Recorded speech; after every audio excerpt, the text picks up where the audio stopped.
there will never be another Julian Assange. Not filed a case at the European Court of Human Rights or even a Freedom of Information Act request over what it did to me as a result of its extradition request.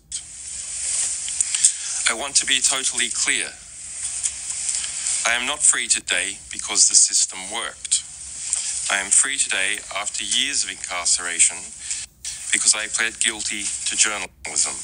Especially after witnessing what our government has done to him. It's alarming that anyone still trusts the United States government, given the lengths that they've gone through to silence somebody like Julian Assange. Now, Julian Assange was facing up to 175 years in prison if convicted on all the charges related to his extradition to the United States. He was indicted on 18 charges under the U.S. Espionage Act and other related laws, primarily for publishing classified documents obtained from U.S. Army intelligence analyst Chelsea Manning in 2010. The exact sentence would depend on the court's decisions, but the maximum potential sentence was totaling 175 years. This is why I say it's alarming that anyone trusts our United States government. Mr. Assange has been made into an example, a clear warning to journalists about consequences of going against the grain and exposing hidden truths. Is he a martyr? A truth teller? Perhaps both. The questions remain, will he write a book? We have yet to see if Julian will reveal the full extent of what he witnessed. If he does, I guarantee it would be a New York bestseller. And the fact that Assange himself has stated that there are things that he's seen that are too shocking, too egregious to even talk about, speaks volumes about the level of corruption and secrecy the government will go to protect its interests. In a prosecution brought against some of the CIA agents involved. The CIA's targeting of myself, my family, and my associates through aggressive extrajudicial and extraterritorial means provides a rare insight into how powerful intelligence organizations engage in transnational repression. Former CIA officer Joshua Schulte was sentenced to 40 years in prison under conditions of extreme isolation.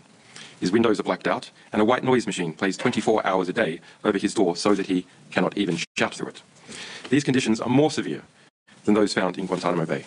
Now, I don't know about you guys, but 2024 definitely feels like the year of truth. More and more people are waking up to the reality of the world, finally seeing beyond the distractions, the manipulations. There are still many who remain unaware with their heads buried in the sand, oblivious to the blatant corruption all around us. But how much longer can people dismiss the evidence right in front of their eyes? The case of Julian Assange is one such example, a global wake-up call highlighting the deep-rooted corruption within governments worldwide. And WikiLeaks first made headlines. Many Americans were shocked and conflicted. It raised uncomfortable questions about what information should be made public. Should all secrets be exposed, even if it could potentially jeopardize national security? Should there be a line drawn between transparency and protection? Obviously, leaking information that could endanger lives or give terrorist organization a tactical advantage against the U.S. is problematic. However, that's not what WikiLeaks was about. The WikiLeaks organization exposed significant malfeasance, government overreach, and corruption. From war crimes in Iraq to widespread surveillance programs, WikiLeaks revealed the ugly truths that governments preferred to keep hidden. It wasn't about undermining national security, but about holding power to account. That's why it's so important that PACE acts. The uncertainty within Europe as to the defences that can be used by journalists here to protect themselves from transnational repression and extradition, if left in its current state, will inevitably be abused by other states.